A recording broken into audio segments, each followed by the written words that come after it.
जय श्री कृष्णा, राधे राधे। आप सभी को नाग पंचमी की हार्दिक शुभकामनाएं। नाग पंचमी सावन महीने के शुक्ल पक्ष की पंचमी तिथि के दिन मनाया जाता है। यह दिन नाग देवता को समर्पित है।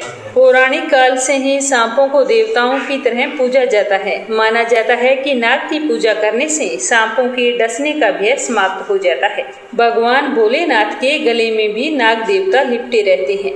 धार्मिक मान्यता के अनुसार नाग पंचमी के दिन नाग देवता की आराधना करने से भक्तों को उनका आशीर्वाद प्राप्त होता है।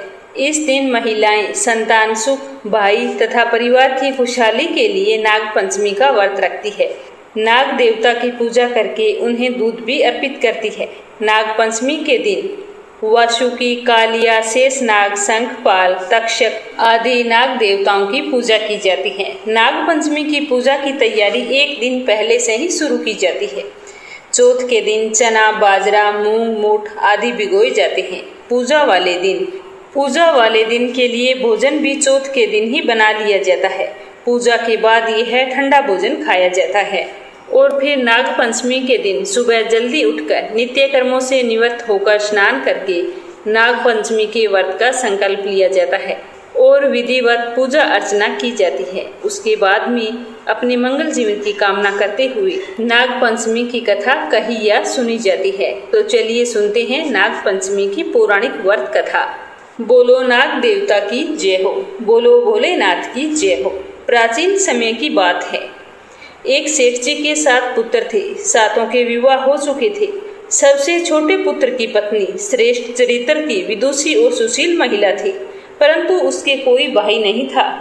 एक दिन की बात है कि बड़ी बहू ने घर लीपने के लिए मिट्टी लाने के लिए सारी बहुओं को कहा, तो अपनी जेठानी के कहे अनुसार सारी बहुएं बट्ठल और खुरपी लेकर मिट्टी खोदने के लिए उसके साथ चल पड़ी। जैसे ही 7 बहुएं मिट्टी के खदान पर पहुंची और वहां पर जाकर मिट्टी खोदने लगी, तभी वहां पर एक सर्प निकला, जिसे बड़ी बहू खुरपी से मारने लगी।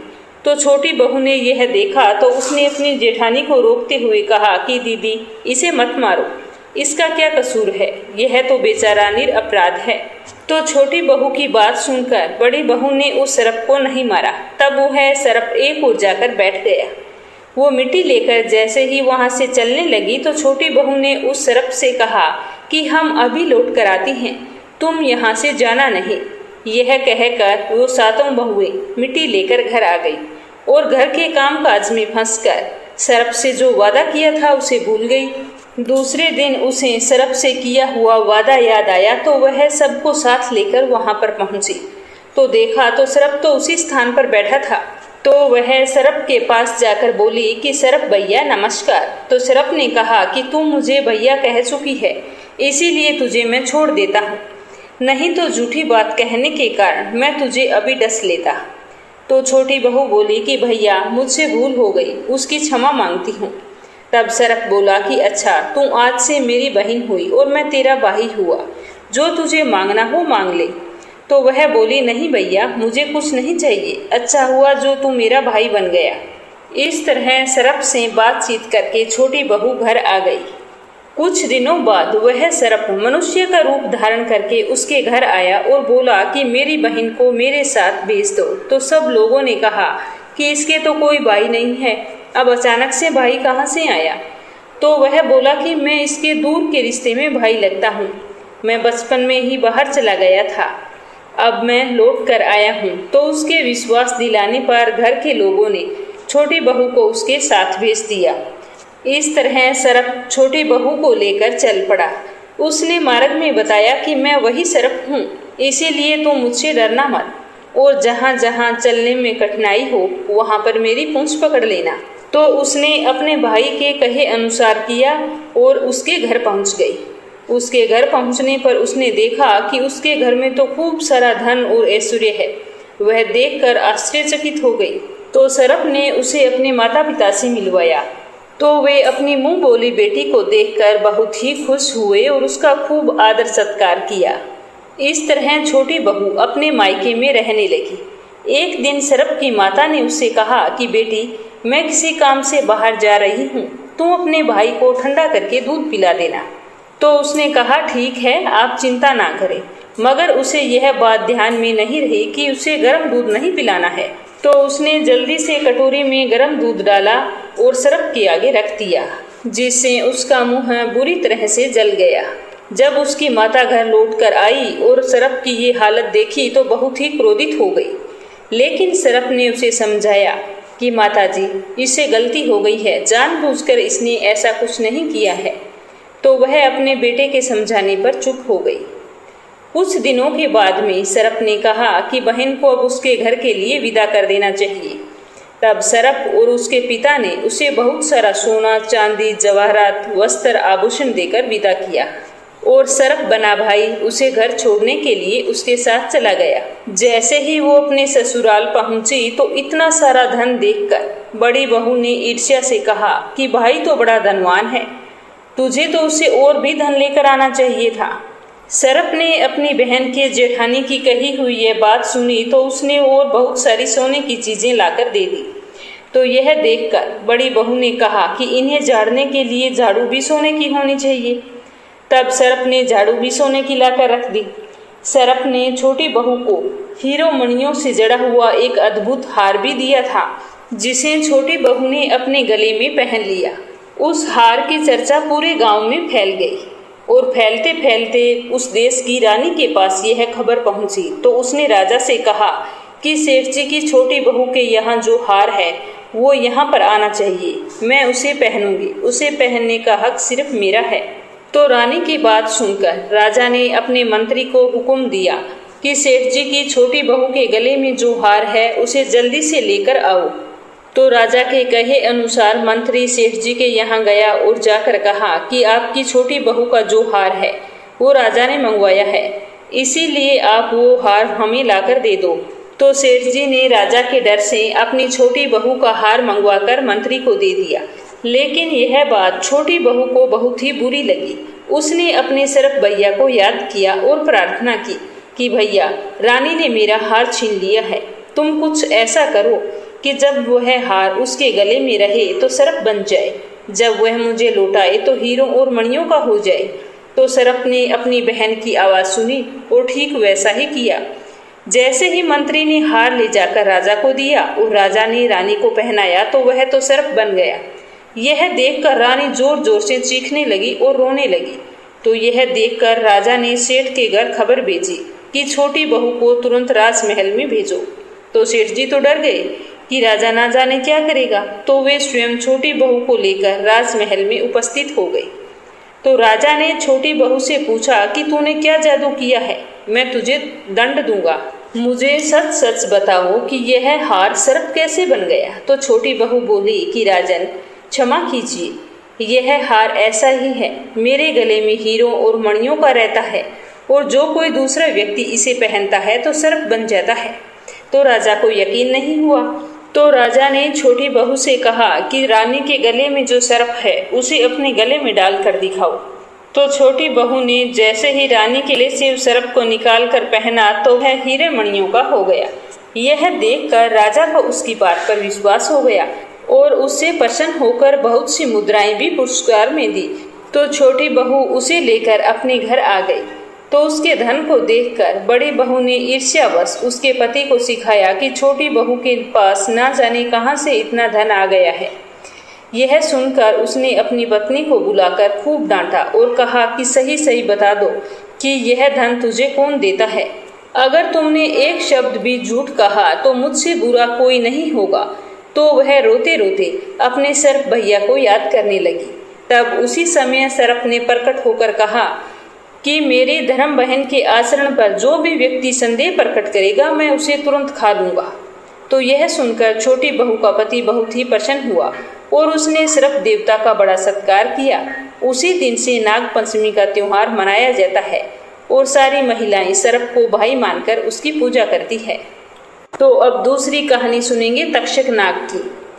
पांडवों के स्वर्ग सिधारने के बाद में अभिमन्यु के पुत्र परीक्षित ने शासन किया था।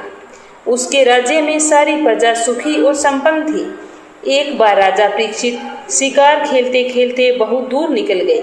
उन्हें प्यास लगी थी तो वे वन में स्थित एक आश्रम में चले गए। वहां उन्हें मौन अवस्था में बैठे शमीक नाम के ऋषि दिखाई दिए। राजा परीक्षित ने उनसे बात करनी चाहिए, लेकिन वो तो मौन थे और ध्यान में होने के कारण ऋषि ने उनकी बात का कोई भी जवाब नहीं दिया। तो यह देखकर राजा परीक्षित बहुत ही क्रोधित हो गए और उन्होंने एक मरा हुआ सांप उठाकर ऋषि के गले में डाल दिया और वहां से चले गए। लेकिन जब इस बात का पता शमीक ऋषि के पुत्र श्रृंगी को चला तो उन्हें बहुत ही गुस्सा आया और उन्होंने क्रोधवश श्राप दे दिया और कहा कि आज से 7 दिन बाद नाग तक्षक राजा परीक्षित को डस लेगा, जिससे उनकी मृत्यु हो जाएगी। लेकिन बाद में जब शमीक ऋषि का ध्यान टूटा और उन्हें पूरी घटना का पता चला तो उन्हें बहुत ही दुख हुआ और उन्होंने अपने पुत्र से कहा कि तुमने राजा परीक्षित को श्राप देकर अच्छा नहीं किया है। वह राजा न्यायप्रिय और जनता का सेवक हैं।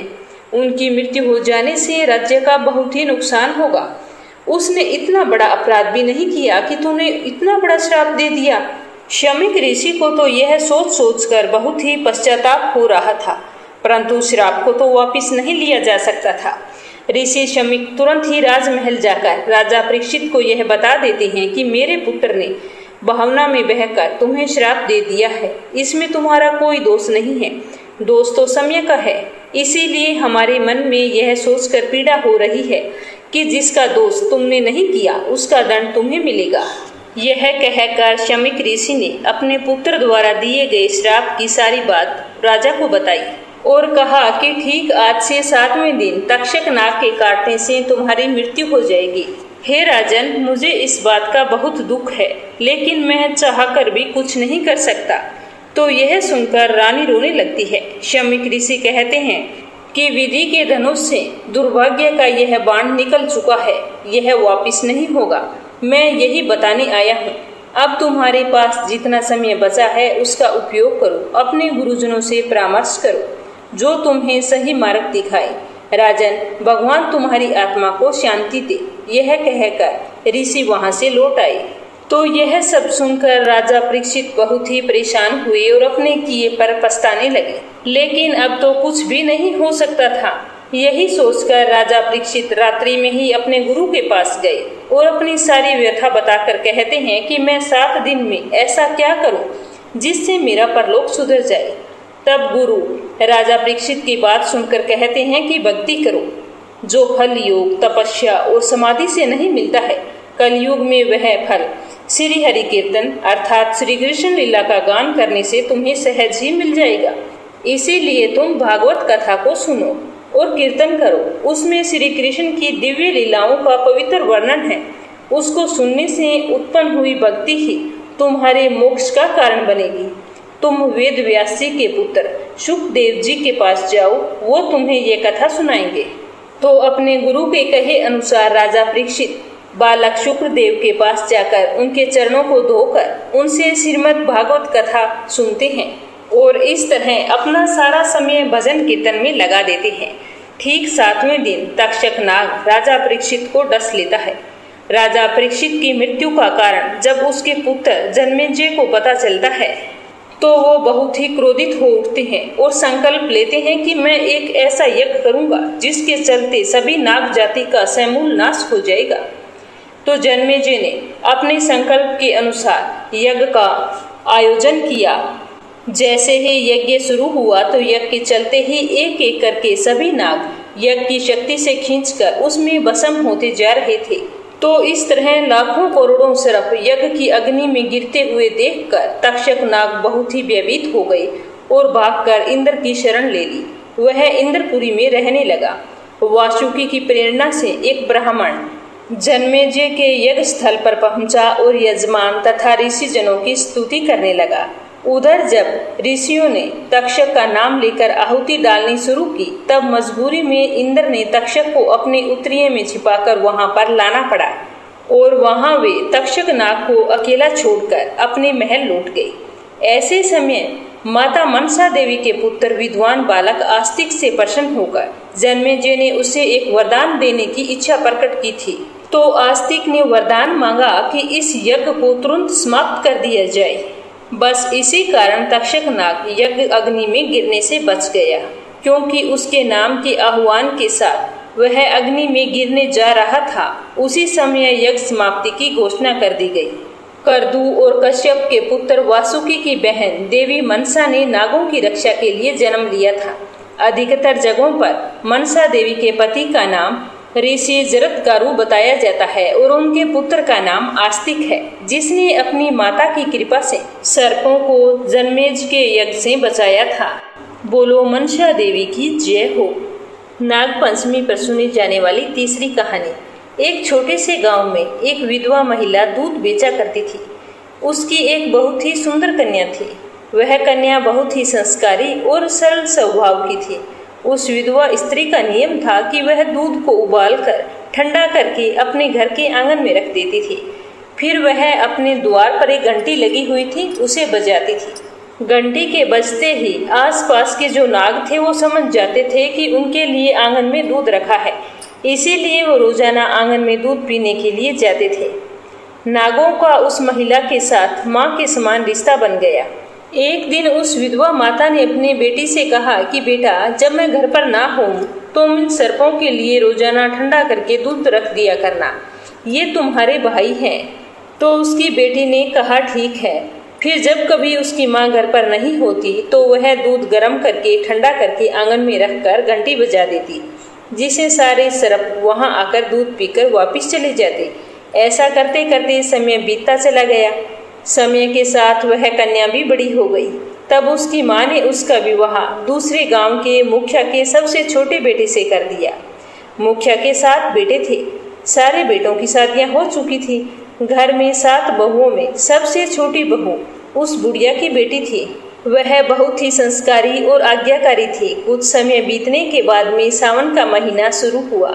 घर की सारी बहुएं बहुत ही खुश थी, क्योंकि उनके भाई उन्हें मायके लेकर जाने वाले थे।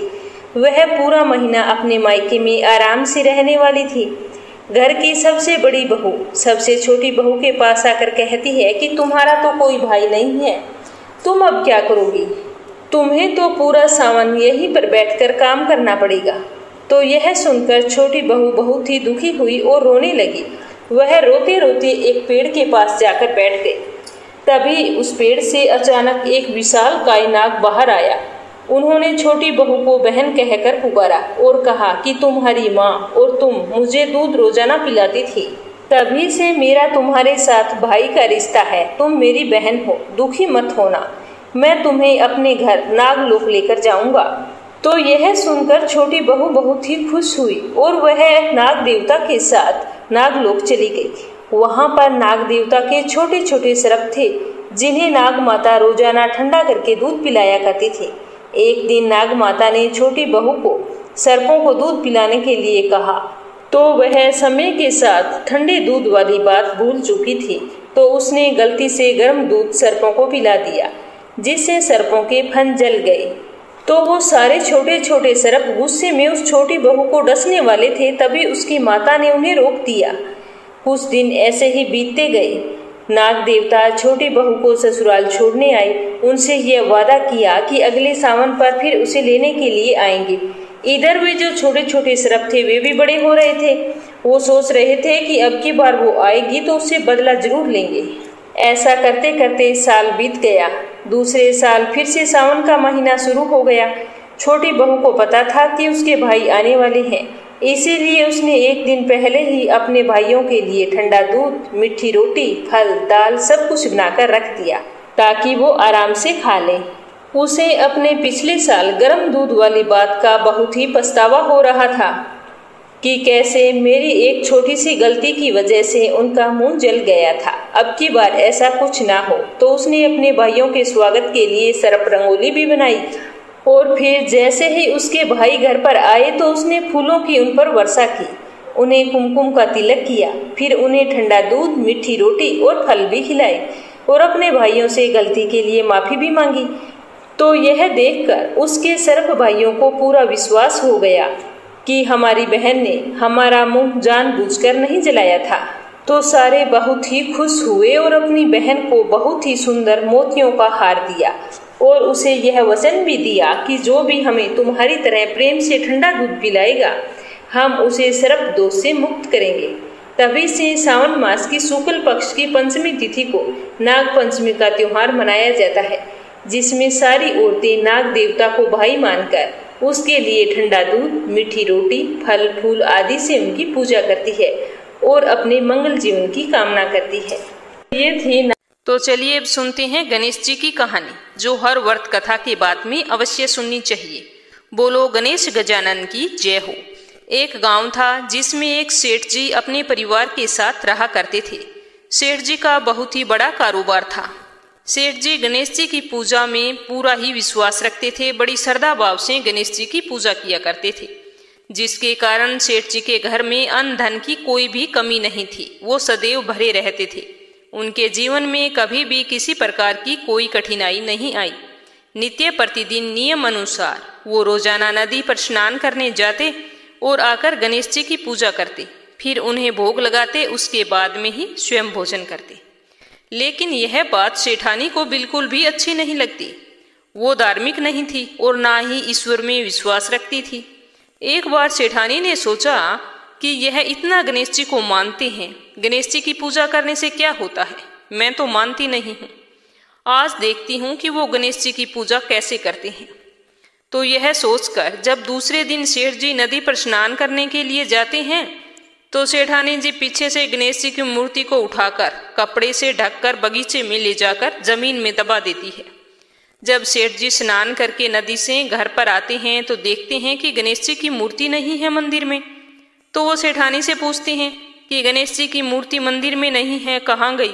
तो सेठानी बोलती है कि मुझे मालूम नहीं। सेठ जी ने घर में इधर उधर सारे मूर्ति को बहुत ढूंढा, लेकिन मूर्ति तो नहीं मिली, तो मूर्ति को भोग नहीं लगा पाए। इसीलिए सेठ जी ने खुद भी अन्न जल का त्याग कर दिया और गणेश जी से प्रार्थना करने लगे कि हे प्रभु, मुझसे कौन सी गलती हो गई जो आप मुझसे नाराज होकर मुझे छोड़कर ही चले गए। अगर आप अपनी कृपा दृष्टि मुझ पर बरसाते हो तो हे प्रभु मुझे दर्शन दीजिए। तो सेठ ने मन ही मन सोचा कि जब तक मुझे गणेश जी की मूर्ति नहीं मिल जाती, मुझे दर्शन नहीं दे देते, तब तक मैं अन्न जल का त्याग करता हूँ। तो उस दिन पूरा दिन ऐसे ही निकल गया। शाम को सेठ जी भूखे प्यासे सो गए। गणेश जी सेठ जी की भक्ति से प्रसन्न हो गए। जब सेठ जी सो गए तो सेठ जी के सपन में गणेश जी भगवान एक छोटे से चूहे के साथ खेल रहे होते हैं दिखाई देते हैं और चूहे को बाद में खाने के लिए लड्डू देते हैं। चूहा लड्डू लेकर बगीचे में जाता है और एक जगह से जमीन खोदता है और लड्डू वहीं पर डाल देता है और अचानक से सेठ जी की नींद खुल जाती है। तो सेठ जी भागकर बगीचे में जाते हैं और उसी जगह को खोदते हैं जहां उन्होंने सपने में लड्डू को दबाते हुए देखा था। तो थोड़ी देर जमीन खोदने पर कपड़े में लपेटे हुए गणेश जी की मूर्ति उन्हें मिल जाती है। सेठ जी गणेश जी की मूर्ति को पाकर बहुत ही खुश होते हैं और वापस लाकर मंदिर में स्थापित कर देते हैं। तो यह देखकर सेठानी को बहुत ही आश्चर्य होता है कि सेठ जी को यह मूर्ति मिली कहाँ से। तो वो भागकर सेठ जी के पास आती है और पूछती है कि ये मूर्ति आपको कहाँ से मिली। तो सेठ जी ने सारा वृत्तांत उन्हें सच सच बता दिया। तो यह बात जानकर सेठानी जी को खूब आश्चर्य हुआ। सेठानी जी के मन में श्रद्धा और विश्वास जाग गया और मन ही मन गणेश भगवान का स्मरण करते हुए उनकी सच्ची भक्त बन गई और सेठ जी को सारी सच्चाई बता दी और कहा कि मुझसे बहुत ही बड़ा अपराध हो गया था। अब से हम दोनों पति पत्नी प्रेम सहित गणेश जी भगवान की पूजा आराधना किया करेंगे। उनकी पूजा में कभी भी कोई कमी नहीं आने देंगे। यह सुनकर सेठ जी बहुत ही प्रसन्न हो गए और दोनों पति पत्नी गणेश जी को प्रणाम करते हुए बोले, बोलो गणेश गजानन की जय हो। हे गणेश भगवान, जैसी कृपा आपने सेठ और सेठानी पर की वैसी हम पर भी करना। कहानी कहने वाले पर, कहानी सुनने वाले पर सभी की सारी मनोकामनाएं पूर्ण करना चाहती है। ये थी नाग पंचमी व्रत में सुनी जाने वाली पौराणिक कथा। उम्मीद करती हूँ कि आपको जरूर पसंद आई होगी। तो प्लीज इस कहानी को ज्यादा से ज्यादा शेयर करना और अगर आपने मीरा भक्ति चैनल को सब्सक्राइब नहीं किया है तो जरूर करना। भगवान भोलेनाथ, माता मनसा देवी और नागराज आपकी सारी मनोकामनाएं पूरी करें। जय श्री कृष्णा। राधे राधे।